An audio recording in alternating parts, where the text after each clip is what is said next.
$60,000. That is your budget. And right now, two very different lifestyles are about to go head-to-head to earn it. In one corner, the tiny house. Compact, cozy, Instagram famous. People will tell you it is the cheapest way to own your own home in America right now. In the other corner, the Barndominium. A giant metal building that doubles as a home. Bigger, bolder, and it costs less per square foot than almost anything else you can build from the ground up. So which one actually wins when you put $60,000 on the table? Because I'm going to tell you right now, the answer is not what most videos on this topic will tell you. I did the research. I pulled real 2026 pricing. I found some numbers that genuinely surprised me. And I updated every figure based on where the market actually sits right now, not where it was 2 years ago. Stick around, because the winner of this showdown only gets revealed at the very end. And trust me, you do not want to skip ahead without hearing the full breakdown first. The context is what makes it all make sense. Before we dive in, if you're new here, welcome to Affordable Tiny Homes. We do real research, real numbers, and honest conversations about alternative housing. Hit subscribe and tap the bell so you never miss a video. It genuinely helps the channel grow, and it helps more people find this kind of content when they need it most. Alright, let's get into it. Let us make sure we are comparing the right things here. A tiny house, for the purposes of this video, is a fully finished residential dwelling typically between 150 and 400 square feet. It can be on a trailer, which makes it mobile and classified differently in most states, or it can be on a permanent foundation, which gives it legal status as a traditional home. And here's something worth noting about 2026 specifically. Many states are now moving away from the old RV label for trailer-based tiny homes. A growing number of jurisdictions now recognize what is called a movable tiny home as its own distinct legal category. That is a meaningful shift from even 2 years ago, and it is making insurance and legal recognition a little more accessible than it used to be. A barndominium is a post-frame or steel frame metal building converted into a livable home. They typically run anywhere from 800 to 2,500 square feet. They are almost always on a permanent foundation. They look industrial on the outside, but inside, people are building full kitchens, vaulted ceilings, open floor plans, and attached workshops. Now here's the thing. These two housing types are often compared online as if they are in the same price category. They're not. But within a $60,000 budget, both of them are on the table in very specific ways. That is what we are unpacking today. We're going to look at this from 5 angles: build cost, what your money actually gets you, financing, long-term costs, and lifestyle fit. By the end, you will know exactly which one deserves your $60,000. Let us start with the money. Round 1. Build cost. This is the big one. Tiny houses first. According to 2026 pricing data, a basic DIY tiny house build runs between $17,500 and $57,000. If you hire a semi-professional builder and do some of the work yourself, you are looking at $41,000 to $87,000. And a fully turnkey professional build from a certified tiny home builder, that goes from $70,000 all the way to $150,000 or more. For context, professionally built tiny homes on wheels are averaging $80,000 to $130,000 for a turnkey model right now in 2026. So where does $60,000 land? Right in the middle of the semi-professional range, meaning that at 60 grand, you could get a well-built tiny home if you're willing to put in some sweat equity. You handle the interior finishing, the painting, maybe some of the cabinetry. The professionals do the structure, the roof, the plumbing rough-in, and the electrical. Now here's something most people do not mention. Tiny homes cost more per square foot than traditional houses. We are talking $200 to $400 per square foot in 2026. Why? Because you still need a full kitchen, a full bathroom, insulation, windows, doors, electrical, and plumbing, just squeezed into a much smaller box. The systems do not get cheaper just because the box is smaller. A typical 200 square foot professional build averages between $60,000 and $80,000 right now. So $60,000 gets you right at the entry point of a professionally built tiny house. That is your anchor number for this showdown. Now the barndominium. This is where things get interesting. In 2026, steel shell kit pricing stabilized at $30 to $50 per square foot for the raw structure. So for a 1,200 square foot barndo, The shell alone is now running between $36,000 and $40,000 before you touch a single interior wall. Once you add full interior finishes, utilities, and site prep, the finish cost rises to $60 to $160 per square foot. Established builders are quoting $130 to $150 per square foot for a finished barndominium in 2026. And here is a number that makes the title of this video very literal. A 2,000 square foot barndominium shell, just the steel structure with the slab poured, can cost right around $60,000 if you are strategic about your kit selection in your region. That is your $60,000 entry point for a barndo. But you're not moving in yet. Not even close. What $60,000 gives you in a barndominium is the bones. The skeleton of something that could eventually become a 1,000 to 1,400 square foot home with 3 bedrooms, 2 bathrooms, and a workshop bay if you plan it right. But you need more capital to finish it. Realistically, another $80,000 to $150,000 minimum to get it fully livable. Now here is the strategic play that smart builders are executing right now. They buy the land, pour the slab, and get the shell up for around $60,000 to $80,000 total. Then they finish the interior in stages, living in a finished section while they work on the rest. It is not the most comfortable short-term situation, but the end result is a large, durable, low-maintenance home for well under what a traditional build would cost. So in round 1, the tiny house wins if you need something move-in ready at the $60,000 mark. The barndominium requires more total capital to fully finish, but it delivers dramatically more square footage when you do. This round is a split decision. No knockout yet. Round 2. What does your $60,000 actually get you in terms of livable space and quality? With a tiny house at $60 grand, here's a realistic picture.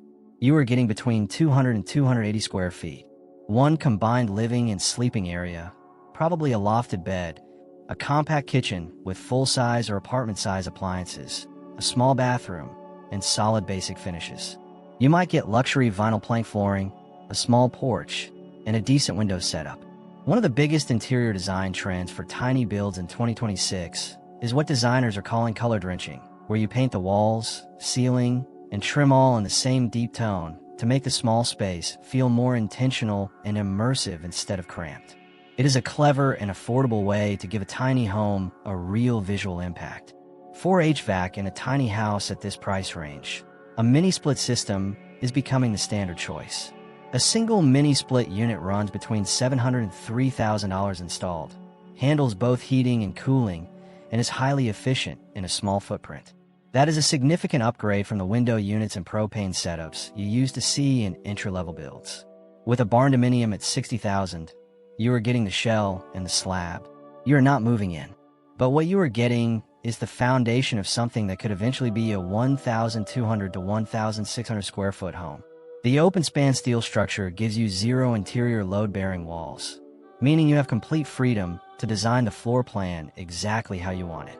When you compare these two options properly, meaning both on a permanent foundation, both code-compliant, and both with full utilities, the barndominium almost always delivers more space per dollar. A 2,000 square foot finished barndominium is coming in around $200,000 in 2026. That is $100 per square foot. A 2,000 square foot traditional home runs $300,000 to $400,000 or more. The barndo wins on space efficiency at scale, but at $60,000 specifically, the tiny house wins on move-in readiness. That is the honest answer for this round. The question is not just what can $60,000 buy you right now. The question is also what kind of trajectory do you want to be on? Because these two paths lead to very different destinations 5 years from now. Keep that in mind as we get into the next 3 rounds. Round 3, financing. And this round is a knockout. Let's start with a tiny house. If your tiny home is on a trailer, it is typically classified as personal property in most states. That means you cannot get a traditional mortgage. You are looking at personal loans, RV loans, or manufacturer financing, usually at higher interest rates and shorter terms. No mortgage interest deduction either. If your tiny house is on a permanent foundation and classified as real property, you may be eligible for a conventional mortgage. But many lenders have minimum loan amounts of $50,000 to $100,000, and some will not touch properties under 400 square feet. Here is where 2026 brings some good news worth knowing.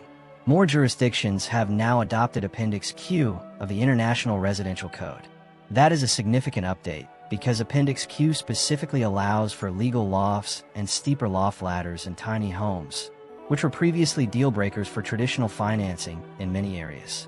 If your state has adopted Appendix Q, your path to conventional financing just got a little wider. Now the barndominium. The financing situation here is complicated in a different way. Many lenders classify barndominiums as non-traditional construction, which means they often require 15 to 25% down payment and credit scores of 700 or higher. Appraisals are difficult because comparable sales are hard to find. In 2026, barndominiums still appraised roughly 10 to 20% below comparable traditional homes in most markets. USDA loans can be a strong tool for rural barndominiums if you qualify. Some credit unions and agricultural lenders specialize in barndominium construction loans and know how to handle the appraisal process. But you should plan to shop with multiple lenders because many mainstream banks simply are not familiar enough with barndominiums to be comfortable approving them. Here is the honest summary on financing. Neither option is straightforward.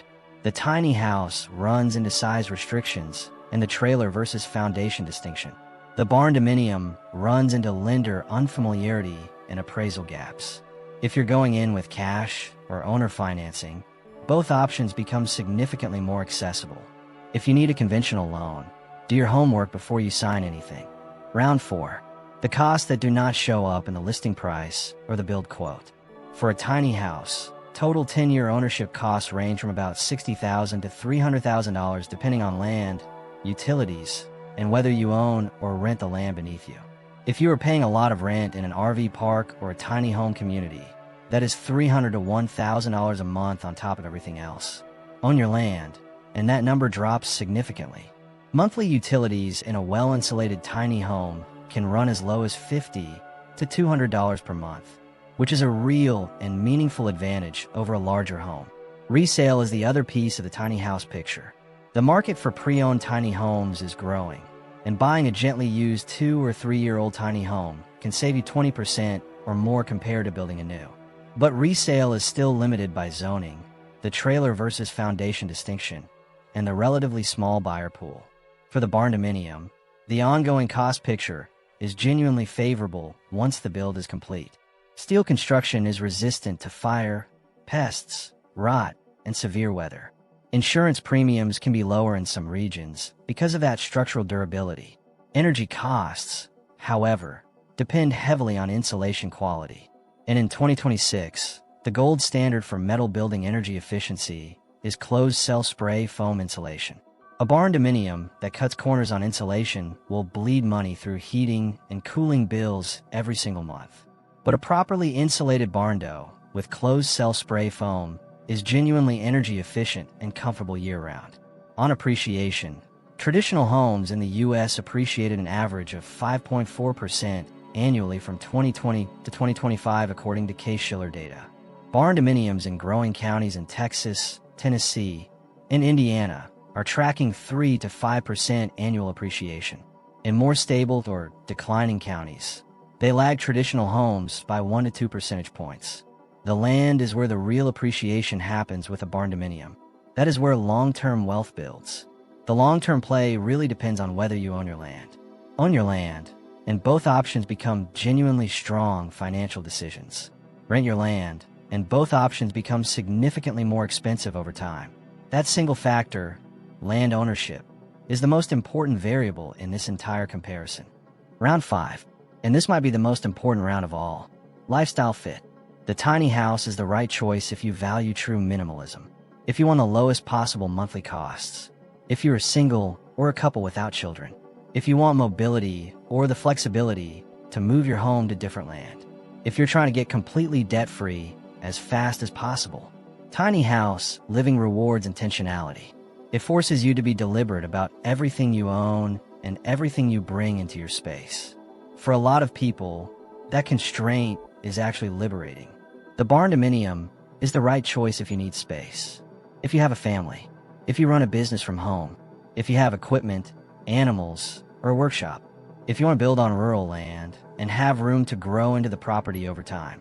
The barndominium rewards people who are thinking in decades, not months. It is a larger upfront commitment, but the end result is a full-size home that can function as a forever property. Here is something that does not get talked about enough: the zoning reality in 2026. Some counties are getting stricter about metal siding in residential zones. Certain fast-growing areas are closing windows that were open just a few years ago. Always verify local zoning and building codes before you purchase land for a barndominium build. And for tiny homes, the patchwork of tiny home-friendly zoning is expanding but still inconsistent. Research your specific county and municipality before you commit to any purchase. Neither of these is a plug-and-play housing solution. Both require homework, but the homework pays off. And if you do it right, either one of these can be a genuinely smart, affordable path to owning your own home in 2026. Okay, you stayed for the verdict. Here it is. If your $60,000 is all you have and you need somewhere to live soon, the tiny house wins this showdown. You can get a professionally built tiny home on a trailer or a solid semi-professional build on a permanent foundation at that price point.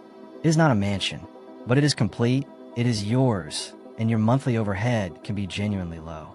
If your $60,000 is phase one, a bigger plan, if you already own or are buying rural land, and if you can continue investing over the next 2 to 3 years, the barndominium wins.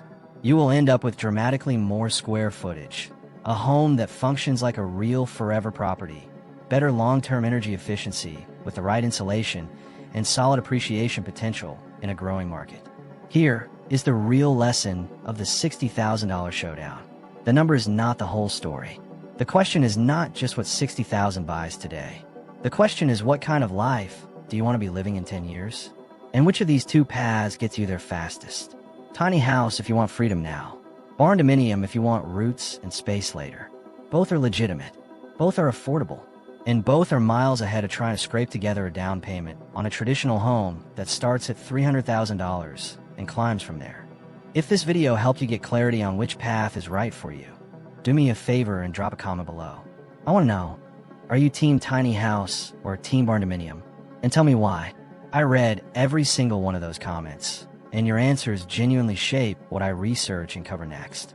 If you want to go deeper, I have videos on the channel breaking down specific tiny house builds under $60,000, and I'm working on a full barndominium phase 1 build guide coming out soon. Make sure you are subscribed so you catch that one the moment it drops. As always, thank you for watching Affordable Tiny Homes. I will see you in the next one.